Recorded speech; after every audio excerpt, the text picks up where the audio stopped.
anybody need help with anything? Anything come up during the last week that anybody needs help with, or that they're working on, or anything like that? Nothing? I need some help getting I have a listing that I'm trying to get on the market, and my client's actually in the Philippines, and we are trying to get a power of attorney signed for his daughter, and the U.S. Embassy is closed. Wow.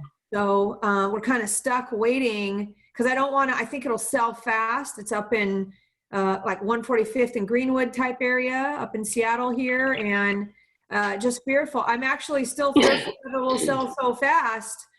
Huge lot, Dadu potential, not upgraded, but, good sweat equity for somebody. But don't want to list it until I, know I can get it closed right on the backside. So yeah, Philippines is on lockdown right now. We've got a VA in the Philippines and also a friend in the Philippines, and the city gates are closed, and you're not supposed, they are on lockdown with guns.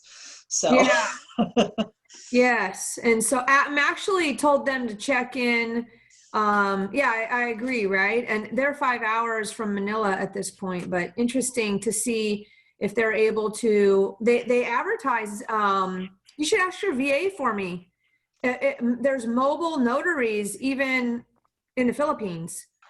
I don't know if a mobile notary can sign a U.S. document.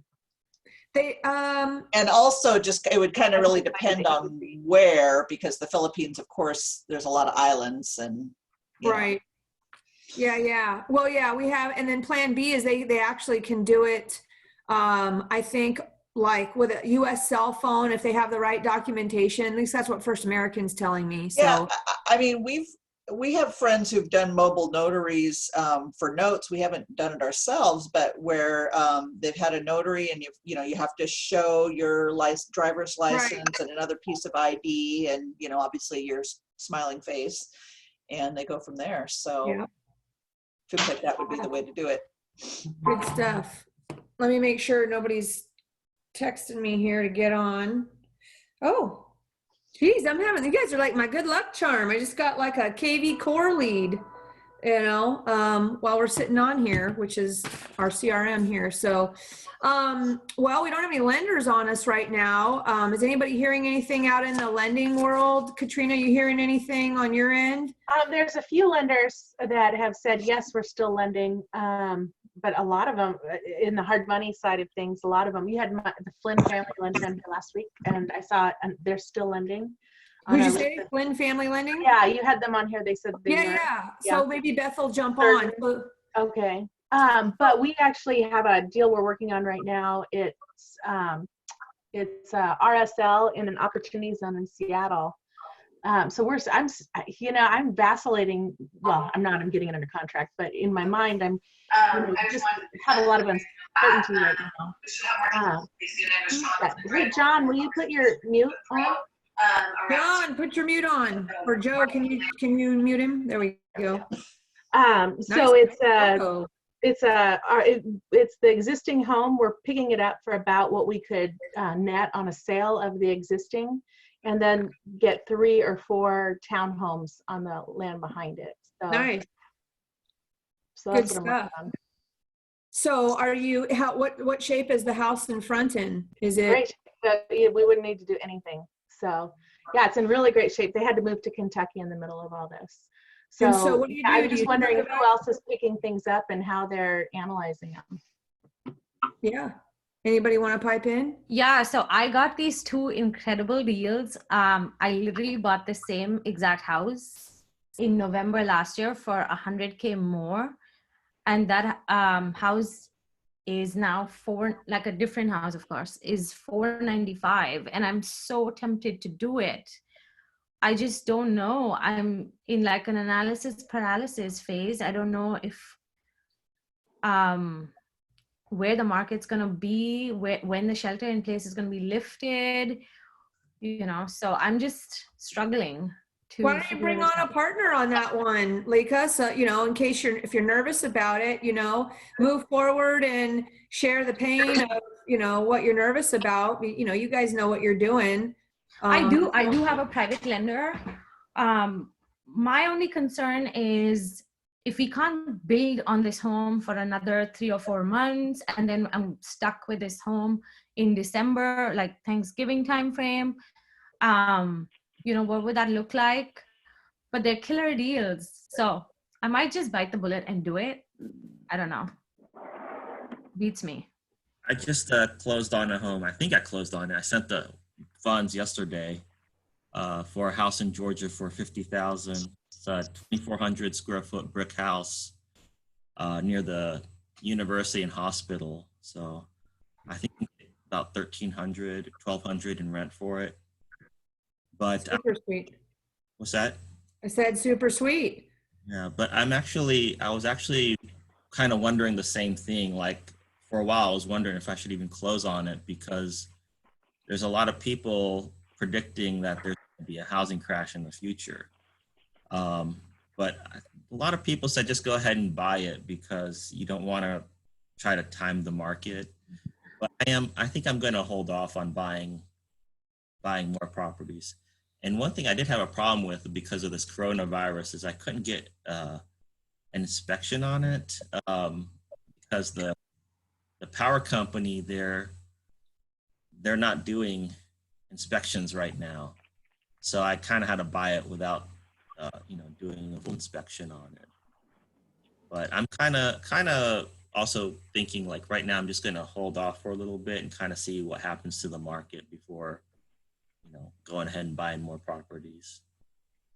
So My what are other the thing ideas? too is like if we just hold off for another month, is this going to be a better situation? Like, are we going to find better deals even?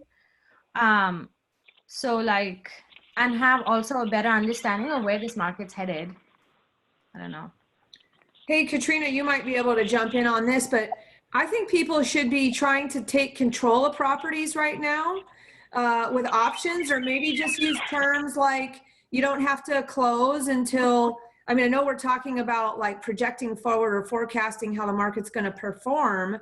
But maybe there's some ideas in regards also to like the issues related to construction or inspections that you can take control of properties with an option or something like that.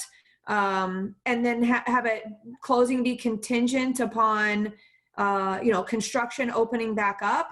I feel like trying to time it to try and get the best deals in the whole world is going to be tough, and losing opportunities because then everybody's going to rush back. And, right now, if you're able to use creative terms in order to take control, so you have the option to close as soon as whatever it is that's bothering you about that particular property or that hiccup, can be solved, then you have that opportunity in place. What do you guys think about that?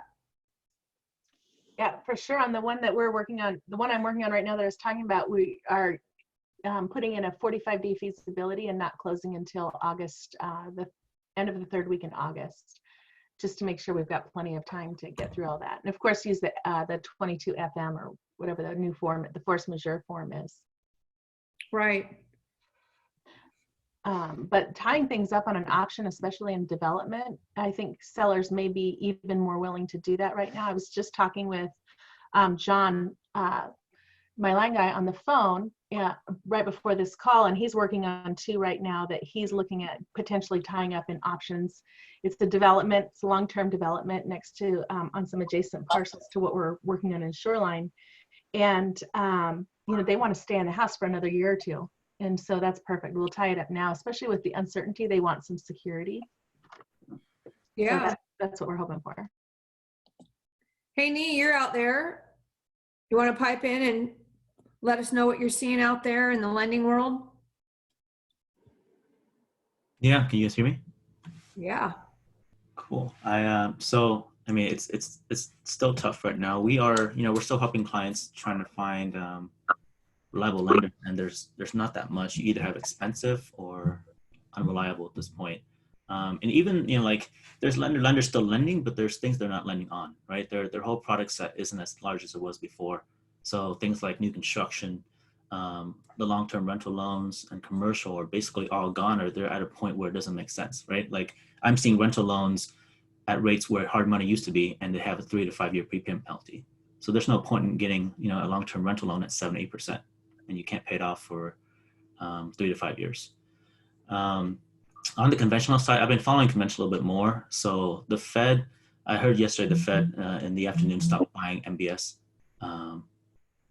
which I don't know really what that means for conventional. I mean, conventional is going to look interesting in the next couple of weeks because of that too. But I mean, if you talk to, you know, conventional lenders, they're saying things like, unless it's a vanilla loan, right, like a primary refi or purchase, single family, 740 plus credit, strong liquidity, low DTI, it's going to be hard for you to get a loan, right? So things like jumbo, low credit scores, investment loans, those are all pretty tough to get right now, and they're almost dead at this point. So if you're looking for opportunities and you have cash, I think that's really there. But lending right now is tough. Has anybody heard what DTI has gone to, if it's above 50%, or you know, what type of reserves the lenders are asking for? Does anybody have any experience with that right now? Has anybody lost a deal that either as a retail agent or as an investor that fell out recently because of financing? Nobody? Oh yeah, as a retail agent, yes. I had a buyer lock up a deal that we put on the market, and then lost her job, and then the lender basically came back and said, sorry, but we can't fund anymore. Yeah. Yeah, lots of those. Even a buyer, one is a neurosurgeon, so you'd think that would not be a problem, but his wife doesn't have a job, lost her job, can't find another job, so the lender's like, no, I'm not doing it. You know, and one thing that we should all be schooling up on in regards to this is seller financing, right? So there could be sellers that don't need the cash that might be willing to seller finance. Even, you know, I don't know, Katrina, Mariska and Katrina, you guys are great at seller financing, and Larry, I mean, even having terms in there where maybe you could write anything into a contract, right? So maybe you have like a 12-month check-in where they have to try and refinance them out every 6 months or 12 months, like some look period, some check-in period in regards to seller financing. I've been talking, all my appointments, we'll say appointments, a lot of vacant houses lately have been with landlords.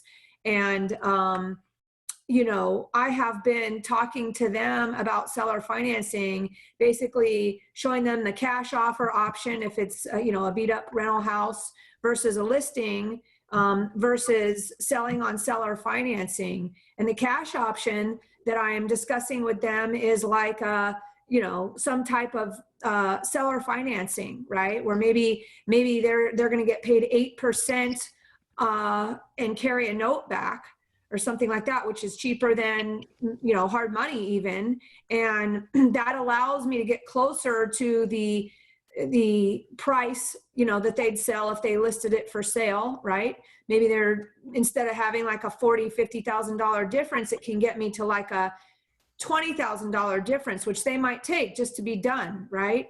Versus a traditional sale versus them listing it for sale and offering seller financing. I have a deal in Wedgwood right now where I'm talking to the sellers and went through these options with them, and they're going to get $30,000 more in their pocket if they would just offer seller financing. They don't need the money necessarily, right? And they can get $30,000 just offering, actually it was like I was talking to them about a loan wrap because they had a 4.25% underlying mortgage.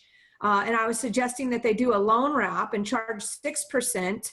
And the difference, they're still making 30 grand extra, you know, a year that they can add to the sale proceeds. You guys follow what I'm saying? It's a good time to start talking about that sort of thing. Is anybody else thinking about that? Julie, if I can pipe in here, this is Bill Schilling. Yeah. Absolutely. We just closed the deal and we have another one that we're working on. where, and really it's about educating the sellers with what's going on with financing as well as the market. So we just closed a deal with a property. It's a commercial property. We're going to convert into residential. Gave them, basically just gave them a little bit of money that they needed right now. It's all about discovery, right? And what they need. They didn't need the money for a while. So we gave them $15,000 and then negotiated a note for 5 years and with 0 payments at 4% interest. All interest is paid on the backside, plus with substitution of security, as well as subordination, as well as exchange of note clauses in there. Bill, would you like to be on our podcast? If you guys understand all that. We'll do a case study with you on our nuts and bolts of real estate investing podcast. Well, so they agreed. Did you say, is this a development deal, or is this yeah, it'll be a development deal. and are you a broker or just an investor, or what are you? Sure. Awesome. And you're here in Seattle, or Well, the Puget Sound area. Puget Sound area? Now on Bainbridge, but I don't do stuff much on Bainbridge. I do it all over the place. Nice. And then, Excellent. and then we're working on another one, securing. They're fine with it. It's a free and clear deal, and we're going to basically do the same thing. We will add him. We'll actually do a partnership with him, just to make it happen. He's going to donate the property. It's zoned ROC in Tacoma area, which is county, which you can put on whatever you want, basically. And we'll do the same thing. We'll do multi-plexes on there. And same type of thing. He will be subordinated. He will subordinate everything while we, so basically we'll have, on both of them, we'll have the opportunity to have free and clear properties for development funds. And when you say subordinate them, Bill, can you tell everybody what you mean by that so they understand? I mean, I understand what you're saying, but explain it for everybody. Sure. Where they technically right now they have a deed of trust. At least on the one she has a deed of trust on the property, right? So if we keep that deed of trust on that property, she agrees to subordinate. So right now she's in first position because we just closed on the property. She agreed to subordinate to a second position so we can bring in construction financing and they'll be in first position. Exactly. So when you're buying it from her, she did not have any underlying loans. So she owned it free and clear. And that way, when you closed, she gave you a note back, and she ended up in first position with clauses that'll move her to second if you decide to go put some other financing on it. Yeah, it was a little more complex than that. Just because, we were working with her, she was in a situation. Oh boy. Okay. She was in a situation, she was in a divorce, 4 or 5 years ago, and she was awarded, part of the divorce was awarded a sum of funds, which the husband was supposed to pay to her. He never did. She put a lien on his property, the property that we're talking about, and just told him, hey, you got to pay the funds. And he never did. And then she started the foreclosure process. She went through to the foreclosure process. Nobody actually bid on the property because they didn't realize what it was. We realized it was zoned MUD, multi-use development in the county. Is that how you found out about this property? As you were watching the auctions, or? No, we network. Okay. So talking with people. And so anyways, nobody bid on it, but there was a small underlying mortgage on the property. So she couldn't actually follow through on the foreclosure because she'd have to pay that off. Right? Do you understand? I agree. You know what, Bill? I think this is such a detailed thing that I would love to talk to you about maybe having you on our podcast if this is the type of transactions that you're used to doing. I know, Katrina, you're an expert at this sort of thing too. because I don't want to take up the whole hour today on one thing here. But I guess the point here, guys. Back to your point, absolutely going for seller financing. Educate the sellers, and the opportunities are there. Absolutely. I can all tell you on my broker team and my squad, and my focus right now is 100% on seller financing and making sure everybody in my world is getting schooled up and learning more about seller financing, because it can work not just on development deals, but on just straight up, residential properties as well. Let's get an update real quick on. Can I just add one thing here real quick? Sure. I'll just put it out there that if people are not wanting to hold on to those seller finance deals for a long time, if they are properly structured, and Bill, it sounds like you know what you're doing, we like to buy notes. We'll create notes too, but we really like to buy notes as well. So if you've got a seller who's like, well, I don't know how long I want to hang on to this note, but you can convince them to have, longer than a year term. Yeah, we do. Yeah, we do also put in the first right of refusal clause. Awesome. So you're buying the notes back. Okay, great. Very good. I understand what you're saying. Yep. Also, I've been on the phone last couple of days with the big institutional note buyers, and for some it's business as usual, but for others they really have added even more discounts to the notes. They say that it's even more important to make sure, like the obvious things, to make sure that you've got everything written together right, the paperwork, the credit reports, the whole bit, the RMLOs. But I actually got some real good encouragement from talking to a couple companies in California yesterday that they are really interested in buying notes up here, especially commercial notes. So good stuff, Larry. Good stuff. Hey, let's move on real quick. I want to move on, guys, and see if we have. I read a WARI thread that said, somebody said, we got approval to start work again on a new construction in Sandpoint because it's under contract and on pre-sale. The key was already having a buyer contract in place and construction started. And they provided they said to email Tim Blevins and Patrick Bowley. I don't know how to say the name. I can give it to you guys, depending on the situation, and they'll let you know. So there's some contacts here that we can provide to you and get some details. Does anybody have any updates on construction? And I'm wondering, like, what if a wholesaler sells like I said last week, just says we got approval to start working again on a new construction in Sandpoint because it's under contract on pre-sale. Why can't we go under contract and on pre-sale on a partially completed flip and have that be the same thing? The key was already having a buyer contract in place and construction started. Does anybody want to say anything about that? Yes, sir. I'm finding a lot of, especially the guys that are working for us, are finding different ways to interpret. I know King County and some AMH2 projects we're working on have affidavits for inspections, and the inspectors have been really cool so far.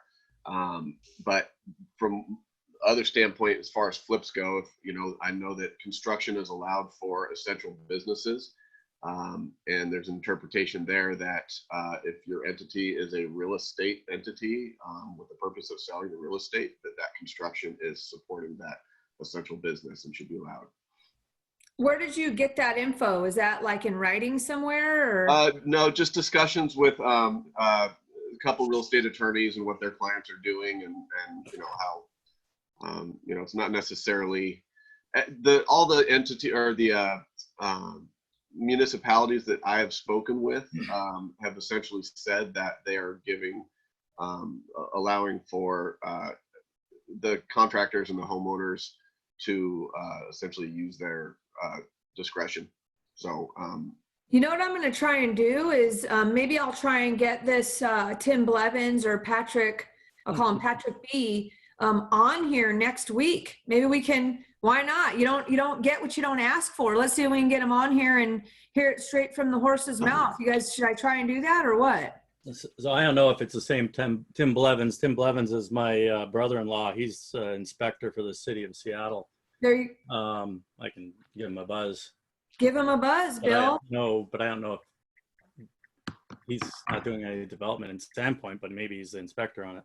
I don't know. I'll reach out to the person that made this original post, and I will find out if it's an inspector or, you know, maybe they're just going through, maybe it is him, the inspector. Hey, Joe, can you make a note to contact Bill Schilling here afterwards and do a little follow-up? That we'll do a little follow-up. And let's see if we can get somebody to come on and tell us what's up, right? That'd be great. Are there any builders in the group? Anybody that's a new construction home builder? Go ahead. Oh, there was a letter from the city manager or someone in the city of Linden that was going around that he essentially is overriding the state, saying that the city of Linden is allowing for construction to move on, and that before anyone tries to file a complaint like that, to talk to him directly. It's pretty interesting. Well, you can find a copy of that. Oh yeah, I can. I feel like someone in Seattle Investment Club posted it, but Okay. I posted it on my personal page, and I'll send it over to you guys. So let me ask you guys a question. If you're going to be buying flips going forward, Chris Myers, you're on the line. Are you here with us, Chris? Can you hear me, Chris? Yeah, I can hear you. So I don't have the best service right now, so it might cut out. Oh, you sound great. And this is something for you and Justin and everybody else on here that's looking to buy. I was going to ask you guys, are going forward now, what I noticed, like in you know, when we hit June of 2018, when our market came to a screeching halt there for a period of time, at that point it felt like more because buyers were, you know, partially getting sick of the multiple offer situations and stuff like that. I noticed that the properties that had a hard time selling, even though they were beautiful flips, were the properties that like didn't have a garage. They had what I'll say are variables, right? No garage, or maybe too many stairs to the front door, or didn't have a backyard, you know, or something like that. Are there property attributes, some variables going forward once you get a list out of here that you guys are not going to buy no matter what? You know, Busy street. Yourself. Busy street. Yeah, always and forever. I stay away from busy streets. I have a project right now in West Seattle that I thought was going to fly off the shelf, and it's been sitting here for 10 or 11 days with little to no traffic.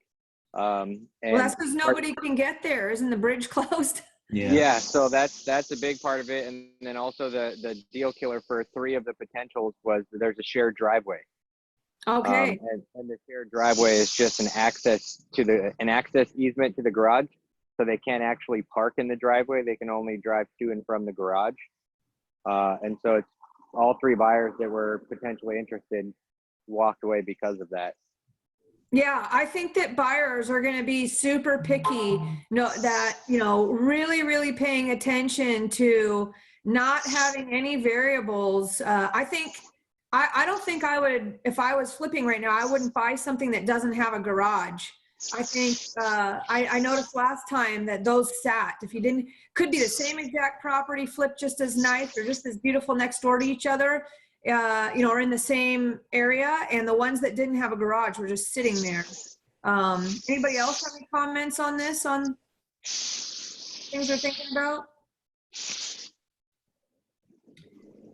Hey, Renee, I got your message here in the chat. Yes, we'll get that information and on the contact details for Tim Blevins and Patrick. Sounds like Boileau. I don't know how to say his last name. We'll get that to you guys, okay? But anything else anybody wants to mention or talk about? What's on your mind this week? Is anyone hiring? Anyone out there hiring? Anybody hiring for anything? Do you know anybody hiring for anything? Hi, Erica. Are you hiring? Hi, yes, I am going to hire an admin assistant within the next month. I want to double my business. Hi there, how are you? Hi, Tanya. This is Tanya. Got to unmic yourself, Tanya. Okay. You guys talking or not talking? Let's switch subjects again, since unless somebody wants to talk about a hiring or something like that, because we can't hear you guys. I also heard on another topic that a thread that somebody posted, and it said, U.S. Bank told me last year that if my business is 5 years old, I only need my last year's tax return for my mortgage application. But if I got a jumbo loan, they would add my business debt into the DTI. So my question to you guys is, does anyone know of any other lenders with that 5-year-old business type of opportunity where there's only a last year's tax return option? Has anybody heard of that? You know, where you can just use the last 12 months of your tax return if you've owned a business for 5 years? Nee, have you heard anything like this? I mean, you have, and it's not a vanilla loan, and it's jumbo, and those are mostly dead at this point. I mean, there are jumbo. I think Prime Lending is still doing jumbo loans, and I think it was Home Street is still doing jumbo loans, unless you've heard differently. Things are changing on a daily basis. I mean, like Chase, you know, some of the big banks were the biggest in jumbo loans, right? Chase, Wells Fargo, and they've pulled out. I think some of the regional banks are what we're saying might still be doing jumbos, a couple. I mean, like you said, yes, absolutely. It's changing daily. But anything else going on here? I'm checking my notes here. I have one thing just to mention really quick if anybody wants to speak on it. Prime Lending yesterday sent over a cancellation to my client's pre-approval letter for land purchase, and I wanted to hear if anybody else is seeing that, experiencing that. Yeah, I think people are having trouble getting financing for what did they want to do? Build a new house there? Yes, so they've got Adair Homes on building them a new construction, and they had the construction loan approved, but the seller didn't like the 90-day term on that. So we're going to refinance it into the construction loan, which is more expensive. They were okay with that. We got a reduced price on the land, so it all evens out. Good tip. Good tip. Anybody have anything to add to that? No? We're looking, you know, we will be looking for different construction loans, you know, in these development projects. We have a few lined up, but always looking for additional. So if people do have recommendations, you know, we're certainly love to hear some on ground up construction loans, not the properties free and clear. How about you, Katrina? Well, I know Alaska Federal Credit Union is doing jumbo loans, and then I was going to ask if anyone knows if WaFed's still doing construction loans. I don't know. Let's find out and follow up. WaFed is doing the land loan, and the investor that's selling the land felt very confident and said that they have a long track record, and so that's why they went with our offer. Good stuff. I got a question for you guys. How about, is anybody, you know, everybody's talking about forbearance, and we all know that the F word can be a bad word right now. Is anybody hearing about loan modifications? I haven't heard anybody talk or seen anybody talking about loan modifications as part of the step 2 to the forbearance. Have you guys heard anything? Me, you might be keeping track of that sort of thing. Any words on the loan modifications being offered or being discussed? No, I haven't heard anything. I mean, I assume we'll hear more of that when the forbearance period gets closer to ending. I mean, don't you think it's weird that it hasn't come up, that discussion? I think it's really weird that nobody's talking about that yet, you know? I feel like it's always like a case-by-case basis anyway, right? Even back in 2008. And so it's hard. Here's another post I saw. Someone said, is anyone experiencing problems paying their mortgage with Wells Fargo? I've had them for the past 7 years and have always paid the same way, and that they logged on last night and got a message saying, you don't have at least 2 eligible accounts to make a transfer or a payment. Anybody heard any banking weirdness in regards to that? Limiting your activities related to how many, you know, I don't know what an eligible account means, but, you know, this person was just trying to pay their mortgage payment like normal, right? It's just a total cluster. All right, guys, a little light today on the questions. Anybody want to talk about anything or bring anything up? Has anybody had any new, what's the feedback from any of the brokers out there? Go ahead. Hey, Julie, this is Darren Franz. I've gotten to listen in a couple times. Me and my wife are brand new to kind of flipping. We had a rental for several years, and then we sold that and had a little cash and ended up buying a flip last year. And we did all the work ourselves, and everything turned out pretty well. Sold it within a week. And now we're in the process of closing. We were supposed to close last week on another flip out in Gold Bar that we found on auction.com. I think we got a pretty good price, at least in February when we bid on it, it was, right? So we're kind of trying to decide if we should try to hurry up and you know, hire contractors to do the flip and get it done quickly, or if we should just continue what we did before and do all the work ourselves. And if we do that, I know it'll take like 6 or 7 months. What do you guys think the market might look like? That's a tough crystal ball right there. I know. Part of the challenge is, how are you going to close on it? Do you have the funds to close? And then if you're hiring a contractor, they can't really work technically. I mean, we don't know. We have the official word on that right now. So I would say, what's the situation with the seller? You know, is this somebody's primary residence they're selling, or is this a rental property that's being sold? Does the seller need the cash? No, it's a bank-owned property. Okay. So we're, you know, like I said, we were supposed to close on it last week, and the only reason we didn't was because the closing agent is having trouble getting the title commitment out of their third-party vendor, right? So as soon as we get the commitment, everything should close just fine. There shouldn't be really issues with that. And I'm just kind of wondering if I should, you know, try to hurry up and get it done by hiring contractors, or just do the work myself like I did last time. Because the only thing we really need to hire for is to do the roof. You know, the rest of it we can do ourselves. Well, maybe there might be some electrical or plumbing that we don't know about yet, but you know, those are going to be relatively minor, I think. I mean, my personal opinion is whatever you can get on the market quickly right now, get on the market quickly right now, right? But, you know, remember, since nobody here has a crystal ball, before you buy that, you need to have, you know, plan B and plan C in place. If for some reason something changes or goes wrong during the process of you getting this home ready, however you decide to do that, right? You know, that's just my opinion. What do you guys think? You guys are flip. Justin and Chris, what do you think? Get it on the market as soon as possible?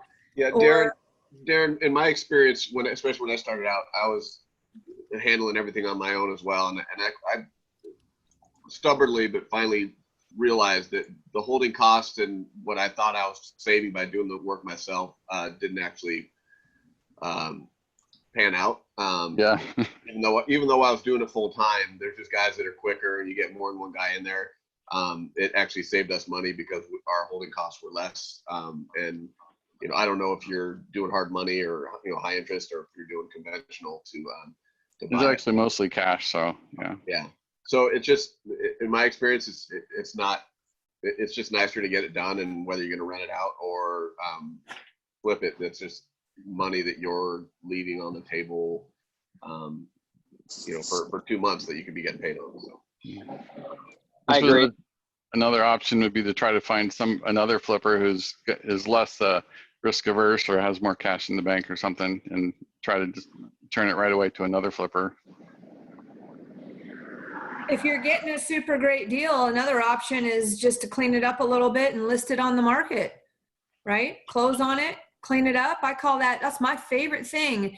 And if the market goes crazy again, and you guys can get these options to close a little bit later on these properties, get them closed and clean them up. If the market, if we have that V happen or whatever, there could be an opportunity with lack of inventory on the market to do, I call it a prehab. Close on it, clean it up, throw it on, right? If you don't get the price that you want, then continue on with your rehab. That's what everybody should be keeping in mind, I think, right? One more thing too, and I mean, this applies to all markets, not just now, but if you find yourself, you know, you're paying cash for renovations on a property and you know you're going to get low, I would look for ways to refinance or pull cash out before your cash gets low, because liquidity matters to lenders. And if you got to the point where you spent all your cash, it's going to be much harder to get a loan. Right, absolutely. Make sure you guys have your plan B, plan C in place before you even get started is the point, right? And that's tough, right? Because the lending environment is tough right now. Let's see. I'm reading the chat here. Me, you can speak up, you know, if you want. You don't have to type it all. I'm a typer. Again, I would just say, make sure that when you're hearing examples of people closing, that it's recent and not like last month or even 2 weeks ago, because things are changing so fast, right? Make sure that you're talking to someone who you have experience with, or who you know is good at their job, and not just someone saying yes to everything. Because there's still, you know, most people in sales, on the lending side, on the front end, are salespeople. Their job is to say yes to everything and then get you in the pipeline. And maybe, you know, at this point, a lot of it kind of falls out before the end. So make sure you're talking to someone who knows what they're doing and is hopefully a decision maker in all of your loan processes. So I think a lot of people right now, the hard part is that people are just scrambling around trying to find new lenders for everything, and they're not doing enough job of vetting them, right? It's a hard scenario because we need to get deals closed, but sometimes taking it too far and then getting to a point of no return is worse for all parties. You know, and also keep in mind, we do have lenders that are part of our group and that we love here in our area, such as Flynn Family Lending. If you guys don't know about Flynn Family Lending, I don't think Beth's on with us today. She's probably closing loans. You know, that's an option for you guys to check into, especially if you have other properties that have equity in them. They can cross-collateralize for you, whether you might be buying a business or a property. Just, you know, everybody should know about those guys these days. They're a great resource, you know, to check in with. And Erica's asking, was it Key Bank that someone just mentioned that's known for good construction loans? Either, what type of construction loan do you need? Is it single family, or is it, you know, what type of construction loan do you need, Erica?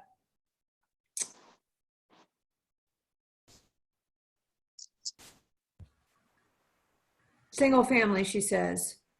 Okay, single family. And who was the one that, was that Erica? Anybody have any resources for single family new construction loans while we're out here? Go. Renee, did you want to say something?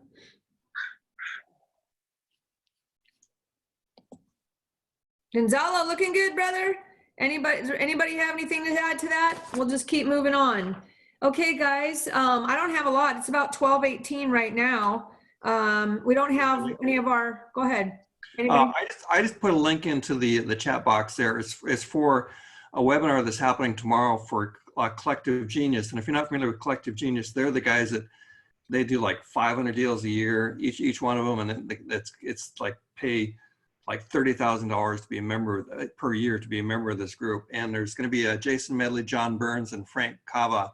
They're going to be doing a little webinar tomorrow. And typically that sort of webinar is only open to members of CG, but they're opening it to everybody tomorrow. So it should be really good. It starts at 9 o'clock in the morning. Absolutely. You guys should jump on that. And then as well, make sure you're checking the InvestorShift.com website. And I highly recommend everybody follows Jeff Watson in regards to stuff related to all the stimulus packages and any of the financial assistance stuff. But I'm just looking at the chat here. But that's it. That's all I have today, guys. Let me look at my list here. Anybody want to add anything? Anybody Julie, have, yeah. this is Dan. Yesterday, it seemed like you struck a little bit of a nerve at the EXP meeting. I'm surprised you didn't talk about that today with the express offers. Was there? I was kind of curious where you thought that might have some value. It sounded like you were going to kind of bring that over with to the investment group. Yeah. Well, I guess I'm not quite ready to this group is, not quite ready to share that yet, on what I'm working on there or what's going on there. I need to do a little bit more deep dive into the actual program myself, but go ahead. No, just sounded like there was there was a lot of positive interaction there, and I was just kind of curious. But no, I'm super excited. And what he's talking about is that I'm a broker at eXp Realty, and some of the other people here, Justin's with me on there, and a few of you others, Mishka, and they are rolling out what's called express offers here in Washington State, which is basically an iBuyer program with institutional buyers. And there might be a way for us with Seattle Investors Club and some of our contacts here to interact and have a built-in buyer for some of our wholesale deals, or if you're a broker, some of your off-market deals. And I'm just diving into the program there. Was able to mention to the entire Washington State brokerage community yesterday, mentioned Seattle Investors Club, and had a real positive response. So nothing I want to talk about necessarily today in regards to that, as I jump in and talk to those guys more about that program that'll be available here in Washington. But I will, as soon as there's something I can share that makes sense for everybody here in the group, right? Since this is a group full of, brokers, investors, and lenders, and just want to make sure that I'm, providing good value and sticking to a message that's going to be valuable to everybody. So what is the meeting again tomorrow? Thomas says. There's no meeting tomorrow. It's a webinar, I think, that Larry mentioned. Is that right? Is it tomorrow, Larry? Yeah, and it starts at 9 o'clock.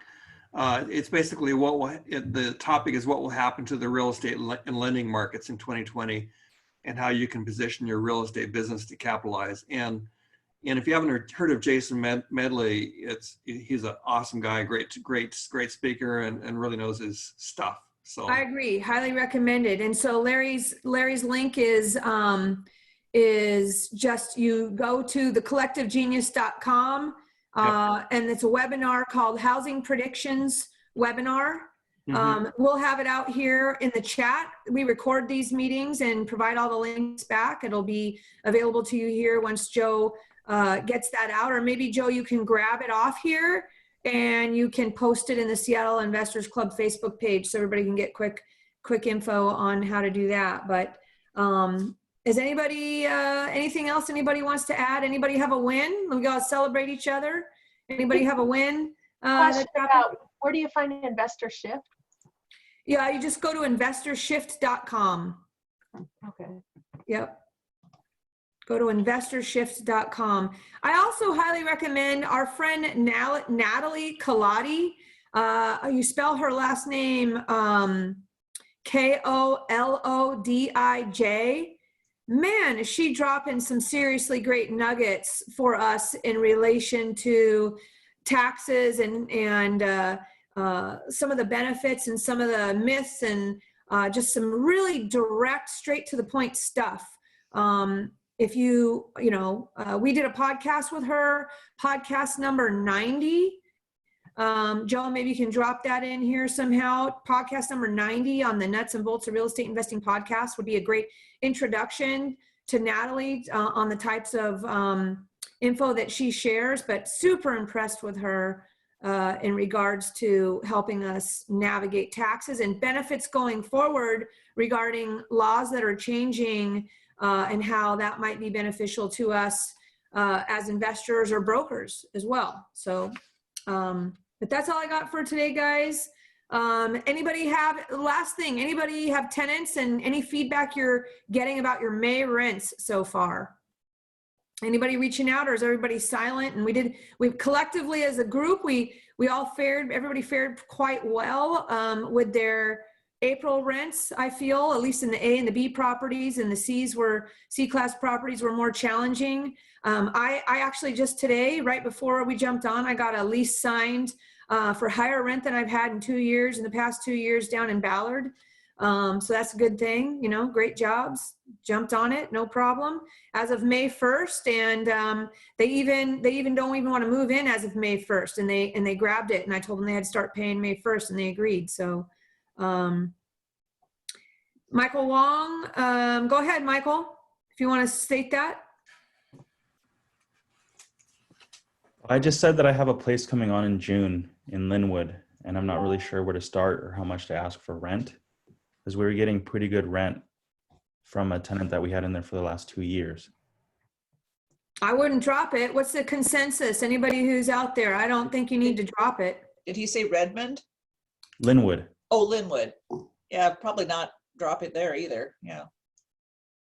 Where would you advertise these days? Because this one was just a referral from a friend. You mean it's your rental? Yeah. Just throw it on Zillow. Okay. There's also, I can share with you, if you're going to do it yourself, I can share with you a kind of a property blast site that my property management friends use. But anybody else on rentals here want to tell him where he should post it? I mean, I just threw mine on Zillow, and I also threw it on the Northwest MLS because I wanted extra exposure. I didn't care if I was going to pay 25% of the first month's rent. I like the fact that maybe somebody might be more serious and vetted through the MLS, so I threw it on there. But I'm a broker; it's my own property, so that was worth it to me. Anybody have any comments about throwing a rental on right now anywhere? Yeah, Michael, if you want to hit me up after this, just hit me up on Facebook on my messenger, and I'll find the place that my property manager friends were giving me to blast out, kind of like a to all the rental sites. So Michael, there's always hotpads.com, and actually I found that Craigslist is not getting as much traffic as it used to be. So I mean, it used to be a lot of garbage ads on Craigslist, and they're not such garbage ads anymore. So that might be worthwhile too. And feel free to post it on Seattle Investors Club. Absolutely, right? We tried to do I can't remember that company. There was a company that was renting out homes, and then their criteria was they needed to Airbnb one of the rooms. But that was yeah. I don't think those guys are in business. That was what? No, it wasn't. It was I can't remember what they're called. I know who you're talking about though. Just throw it, if you had some lead time, just throw it out there on your social media, throw it on Zillow, and hit me up on my DM, and I'll give you something else. Let's see. Nee says, go ahead, Nee. What'd you say? If anyone's looking to kill time over the next couple of days, there's like a conference that they took virtually. It used to be in person, but they can transition to virtual, and it's happening tomorrow. It's real estate based. There's a few speakers, and Natalie Colati and Jennifer Beatles are two of them. Awesome. And it's free. It's completely free. I think it starts at like noon tomorrow and then all day on Saturday. It's called W2CapSummit.com. Yeah, it's W2 Capitalist Summit. But I posted a link in the chat. Awesome. All right, guys, 12:28. Go get some exercise. Get out in the sunshine. Quit working, right? Over and out. Anybody have anything to add? Thanks for joining us today. We're going to just check in weekly. It's going to be really interesting as we get here closer to May and after May 1st here to see how rental collections go. And oh yeah, from Ian, that Airbnb rental thing was called Loftium, correct? Yeah. That's correct. Yeah. So, all right, guys. Anything else to add? Over and out. Katrina, let's mention the specialness that we have. Katrina, guys, if you haven't heard, Katrina, our friend Katrina Eileen Romatowski is a local real estate broker, owns her own firm, but she also has an awesome group that is spreading kindness these days. Go ahead and tell us about it.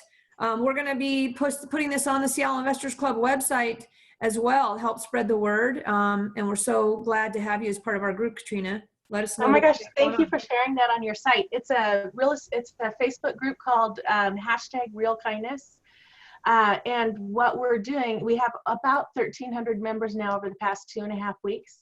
And we are people are posting acts of kindness in their communities. It could be people could be nonprofits, or it could be, it's really more grassroots efforts, everything from, the kids who are doing something nice for their siblings to people who are, feeding families, or, doing some sort of act of kindness. So there's a lot of activity there. The news is covering it. Q13 has covered it for the past 2 weeks. And so if you've got a small business that is doing something great, put them on there, because the chance that they'll get on Q13 news at 4, 6, and 10 o'clock or something like that is pretty good. And then every Friday we give away, Katrina Eileen Real Estate gives away $1,000 to whichever post has the most number of likes.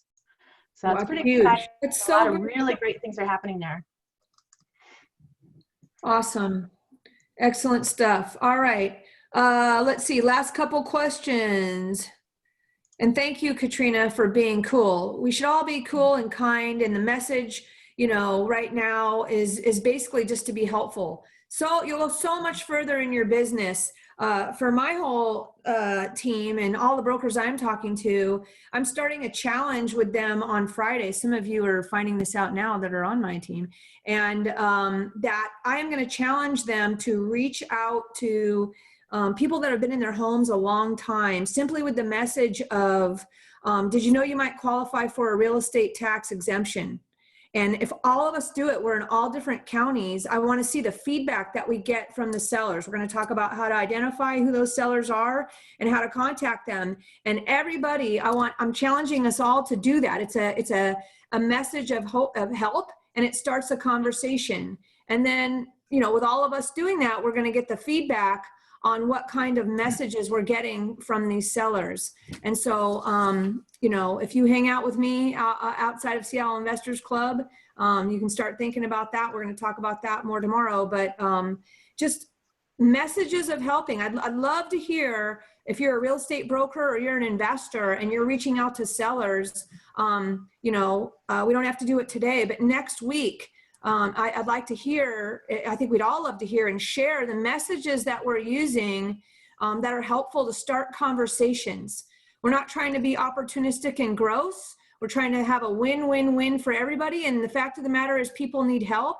And there are very helpful messages that you can use right now when reaching out to people. And I think what great one is I've noticed on all the properties that I'm reviewing as a broker and as an investor and all that stuff right now, that they're all over assessed because tax assessments lag. And now, especially with the market potentially having a downturn and the fact that the real estate tax assessments have caught up now from the last couple years of crazy high sales, all the properties are going to be overassessed. What a great conversation to have with sellers. Okay. So, let's all share next week. I'd love it if you guys would bring what you think would be a great idea of a message, because we're here to collaborate. We don't need to worry about competing with each other. There's plenty of business to go around. We don't need to do that. And confidence or collaboration equals confidence. And if we can just, keep plugged in and share ideas, we're all gonna do just fine. And we're gonna be ahead of everything because we're talking to each other. So I really appreciate you guys showing up for this. And anybody that wants to talk to me in the middle of the week, you can message me on Facebook or just call me, 206-910-2985. My Rolodex is deep, and any question you have, anything you want to chat about, if I don't know the answers, I'm sure I know somebody who does. I'm happy to share everything with you guys. So think about a message that we can, you're all investors or brokers, or everybody needs to generate lead generation. And I don't think being salesy right now is the way to do it. You know, spread a message of help and kindness. And let's see where we get with that and compare some notes on that instead, right? All right, everybody.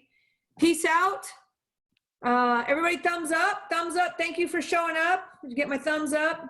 Love you guys. Hey, follow #RealKindness. Spread the word, real kindness, guys. Join Katrina on Facebook, and we'll catch you guys all next week. Peace out.